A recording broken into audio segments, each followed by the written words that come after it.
ہم مسلمان ہیں، اس کے باوجود ہم بی جے پی ہیں، اس کے باوجود ہم اس پارٹی کے ساتھ شامل ہیں جس پارٹی نے مسلمانوں کو تباہ کر دیا، برباد کر دیا۔ لیکن یاد رکھیے میرے دوست بزرگوں، ان لوگوں کو معلوم نہیں ہے کہ آج ہمارے جو پرائم منسٹر ہیں، اتنے بڑے کم ظرف انسان زندگی بھر آپ نے کبھی نہیں دیکھا ہوگا۔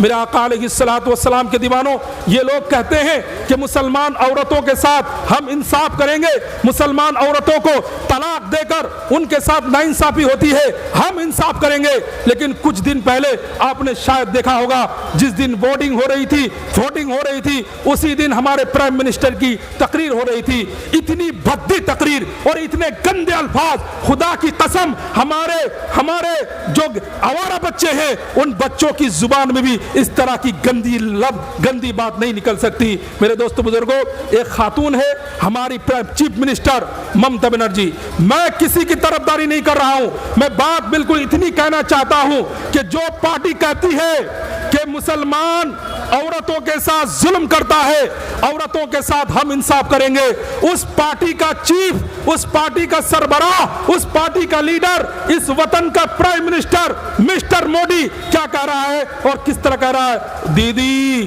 او دیدی، میرے آقا علیہ الصلوۃ والسلام کے دیوانوں، آپ بتائیے ایسی بھاشا کسی شریف انسان کی بھاشا ہو سکتی ہے؟ ایسی بھاشا کسی شریف انسان کی بھاشا کیا؟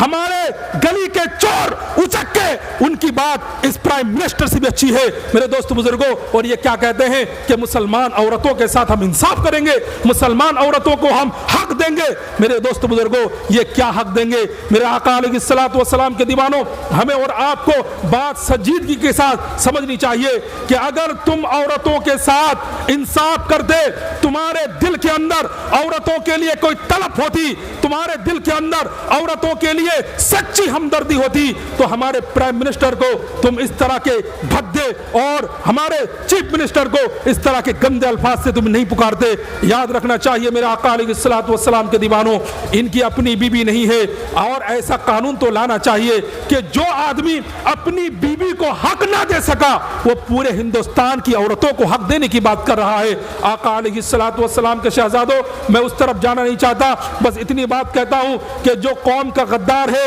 اس کو اگر معاف کر دیا جائے تو ایسے ہزاروں غدار پیدا ہوں گے۔ میں آپ کو بتاؤں گا کہ جو آدمی بی جے پی میں جانا چاہے اس کو اپنی مرضی ہے، اس کو اپنا اختیار ہے، جو کوئی پارٹی کسی بھی پارٹی کرے، میں بھی کوئی پارٹی کرتا ہوں، جو بھی آدمی ووٹ ڈالتا ہے وہ کسی نہ کسی پارٹی کا سمرتھن کر رہا ہے۔ میرے دوست بزرگوں، اس میں کوئی خرابی نہیں ہے۔ ہندوستان کا سمویدھان بھی ہمیں اور آپ کو اجازت دیتا ہے کہ آپ جس طرح چاہو، جس کو چاہو ووٹ کرو، لیکن وہ قوم جس قوم کو مٹانے کے لیے ہمارے پرائم منسٹر لگے ہوئے ہیں، پوری دنیا کے لوگ لگے ہوئے ہیں، ان کو ووٹ دینا میرے خیال سے صرف ظلم نہیں ہے بلکہ مسلمانوں کے ساتھ غداری ہے، بے وفائی ہے، ظلم ہے، ناانصافی ہے، اور ایسے لوگوں کو سر عام سزا دینی چاہیے۔ آقا علیہ الصلوۃ والسلام کے دیوانوں، اور کچھ مسلمان وہ ہیں جو یقیناً مسلمان عورتوں کے ساتھ ظلم کرتے ہیں، ناانصافی کرتے ہیں۔ ہمارے پرائم منسٹر کی بات اپنی جگہ، لیکن یہ بات بھی بالکل سچی اور برحق ہے کہ آج مسلمان بات بات پر اپنی بیویوں کو مارتے ہیں، پیٹتے ہیں، گالی گلوچ کرتے ہیں، ان کو گھر سے نکال دیتے ہیں۔ میرے دوستو بزرگوں، میں پوچھنا چاہتا ہوں اس خاتون کا قصور کیا ہے؟ اس نے تو ہمارے لیے اور اپنے شوہر کے لیے اپنے باپ کو چھوڑا، اپنی ماں کو چھوڑا، اپنے بھائی بہن کو چھوڑا، رشتہ داروں کو چھوڑا، اپنے وطن عزیز کو چھوڑا، ایک پردیس میں آ کر ایک اجنبی آدمی کے ساتھ اور ایک اجنبی پریوار والوں کے ساتھ رہنے کی اس نے پوری کوشش کی ہے، اپنا سب کچھ قربان کر دیا۔ اگر اس سے کوئی چھوٹی موٹی غلطی ہو جائے تو اسے مارنا، مردوں، یہ ہمارے شان کے خلاف ہے۔ یاد رکھنا چاہیے کہ عورت اگر کوئی بات کہہ دے، اونچی آواز میں بات کر دے، تو مردوں کو برداشت کرنا چاہیے، کیونکہ ایسا واقعہ ہوا ہے۔ حضرت عمر فاروق رضی اللہ تعالیٰ عنہ کا حضرت عمر فاروق رضی اللہ تعالیٰ عنہ کی خلافت کا زمانہ ہے۔ ایک آدمی اپنی بیوی کی شکایت لے کر حضرت عمر فاروق رضی اللہ تعالیٰ عنہ کے پاس جا رہا ہے۔ حضرت عمر فاروق رضی اللہ تعالیٰ عنہ کے گھر کے سامنے پہنچ کر اس نے دیکھا کہ گھر سے عورت کی آواز آ رہی ہے، ایک نسوانی آواز، جو آواز حضرت عمر فاروق کو ڈانٹ رہی ہے۔ یہ آدمی سوچنے لگ گیا کہ یار میں تو اپنی بیوی کی شکایت لے کر آیا تھا عمر فاروق کے دربار میں، یہاں تو مجھ جیسا یا مجھ سے برا حال عمر فاروق کا ہے، میں شکایت کروں تو کیسے کروں؟ تو وہ آدمی واپس جانے لگا۔ حضرت عمر فاروق رضی اللہ تعالیٰ عنہ نے کہا اے بھائی ادھر آؤ، تم واپس کیوں جا رہے ہو؟ کہا کہ حضرت میں یہی شکایت لے کر آیا تھا کہ میری بیوی مجھ سے اونچی آواز میں بات کرتی ہے، گھر کے کام کاج میں میری بیوی مجھ سے کبھی کبھی ڈانٹ بھی دیتی ہے۔ اپنی بیوی کی شکایت لے کر آیا تھا، لیکن اب میں نے آپ کو دیکھا کہ آپ کی بیوی بھی آپ کو ڈانٹ رہی ہے، آپ کے ساتھ اونچی آواز میں بات کر رہی ہے، تو میں نے کہا کہ یہاں شکایت کرنا بے فائدہ ہے، فضول ہے، اسی لیے میں واپس جا رہا تھا۔ حضرت عمر فاروق رضی اللہ تعالیٰ عنہ کہنے لگے اچھا یہ بتا، جب تمہارے کپڑے گندے ہوتے ہیں تو تمہارے کپڑے کون دھوتا ہے؟ کہا میری بیوی دھوتی ہے۔ کہا جب تم باہر سے آتے ہو بھوک لگتی ہے تمہیں کھانا پروس کر کون دیتا ہے؟ کہا میری بیوی مجھے دیتی ہے۔ کہا جب تمہاری چاہت ہوتی ہے، شہوت انگڑتی ہے، اس وقت تمہیں زنا سے اور حرام کاری سے تمہیں کون بچاتی ہے؟ کہا میری بیوی بچاتی ہے۔ کہا تمہارے برتن، تمہارے گھر کے سارے سامان کو کون صاف ستھرا کرتی ہے؟ کہا میری بیوی کرتی ہے۔ حضرت عمر فاروق رضی اللہ تعالیٰ عنہ نے کہا تو پھر تجھے یہ بات بھی سمجھ لینی چاہیے کہ جو ہمارے لیے اتنی قربانیاں دے رہی ہے، ہمیں گناہوں سے بچا رہی ہے، ہمیں حق ہے کہ ان کی آواز کو سنیں، ان کی بات کو سنیں۔ اگر وہ کوئی بات ایسی کہہ دے جو ہمارے دل کو لگ جائے، ٹھیس پہنچ جائے، اس کے باوجود بھی ہمیں صبر کرنا چاہیے۔ یہ بات سن کر وہ آدمی سمجھ گیا اور واپس جانے لگا۔ کہا میرے اندر جو غلطی تھی آپ نے وہ غلطی دور کر دی۔ وہ آدمی سمجھ گیا کہ حضرت عمر فاروق رضی اللہ تعالیٰ عنہ کہنا کیا چاہتے ہیں۔ کہنا یہی چاہ رہے تھے کہ بولنا عورت کا عیب نہیں، برداشت کرنا مردوں کا کمال ہے۔ یہی بات حضرت عمر فاروق رضی اللہ تعالیٰ عنہ نے انہیں سمجھا دی۔ میرے آقا علیہ الصلوۃ والسلام کے دیوانوں، ہماری ماں بہنوں بیٹیوں کی قربانی کو کبھی کبھی یاد کر لیا کریں کہ ان کی قربانی کیا ہے۔ میرے دوست بزرگوں، ہم تو مرد ہیں، ہم مرد کیا ہیں کہ ہمیں ہفتہ میں 2 دن چھٹی مل جاتی ہے۔ سنیچر کا دن ہاف چھٹی کا دن ہے، اتوار کا دن فل چھٹی کا دن ہے، لیکن میرے دوست بزرگوں اور اندازہ لگائیں شب برات کا دن ہم مردوں کی چھٹی کا دن ہے۔ اور یاد رکھیے پوجا کے دن بھی چھٹی، عید کے دن بھی چھٹی، اور نہ جانے کتنی چھٹیاں ہم لیتے ہیں، لیکن عید کے دن ہماری ماں بہنوں بیٹیوں کو چھٹی نہیں ملتی، بلکہ الٹا کام دوبھر ہو جاتا ہے، زیادہ کام کرنا پڑتا ہے۔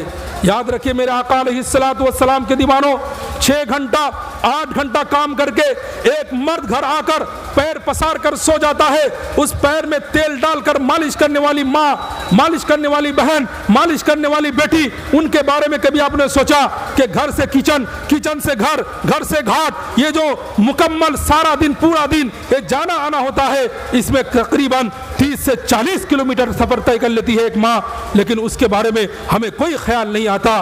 لیکن کبھی اگر اونچی سے بات ہو گئی، کبھی اگر ایسی بات کہہ دی جو ہمارے منشا کے خلاف ہے، ہمارے دل کو ٹھیس پہنچ جاتی ہے، ہم ہاتھ اٹھا دیتے ہیں، مارتے ہیں، گالی گلوچ کرتے ہیں، گھر سے بے گھر کرتے ہیں، طلاق تک دے دیتے ہیں۔ یاد رکھنا چاہیے کہ وہ سب کچھ چھوڑ کر ہمارے آسرے پر آئی، اگر ہم ہی نہ ہوئے وہ کس کی ہوگی؟ آقا علیہ الصلوۃ والسلام کے دیوانوں، کبھی کبھی ایسے خیال پیدا کرو کہ ان ماں بہن کی بیٹیوں کی کتنی بڑی قربانی ہے۔ اور میرے دوستو بزرگوں، ہم بھی کبھی بیٹیوں کے باپ بنتے ہیں، ہم بھی کبھی بہنوں کے بھائی بنتے ہیں۔ اگر میری بیٹی کے ساتھ، میری بہن کے ساتھ اگر کوئی ایسا کرے تو ہمیں برداشت نہیں ہوتا، لیکن اپنی بیوی کے ساتھ ہم سب کچھ جائز سمجھتے ہیں۔ یاد رکھنا چاہیے حضرت مولانا اشرف علی تھانوی رحمہ اللہ نے ایک عجیب واقعہ لکھا ہے۔ واقعہ یہ ہے کہ ایک غریب آدمی تھا اور اس کو مرغے کھانے کی چاہت پیدا ہوئی، لیکن اتنے پیسے نہیں تھے کہ مرغا کھا سکے۔ اب اس نے کیا کیا؟ پیسے جوڑنا شروع کیا، ہر دن کچھ نہ کچھ لے کر جمع کر رہا تھا کہ اتنے پیسے جمع ہو جائیں گے تو میں مرغا خرید کر لاؤں گا۔ 6 مہینے کے بعد مرغا خریدنے کے پیسے جمع ہو گئے، بازار سے ایک مرغا لایا، بسم اللہ اللہ اکبر کہہ کر ذبح کیا، اور ذبح کرنے کے بعد بیوی سے کہا میں کام پر جا رہا ہوں، آ کر کھانا کھاؤں گا، بہترین انداز سے تم کھانا بنا کر رکھو۔ میرے دوست بزرگوں اتفاق دیکھیے اسی دن ان کی بیوی کے ہاتھ سے زیادہ نمک پڑ گیا. زیادہ نمک پڑ جانے کی وجہ سے وہ کھانا بالکل خراب ہو گیا.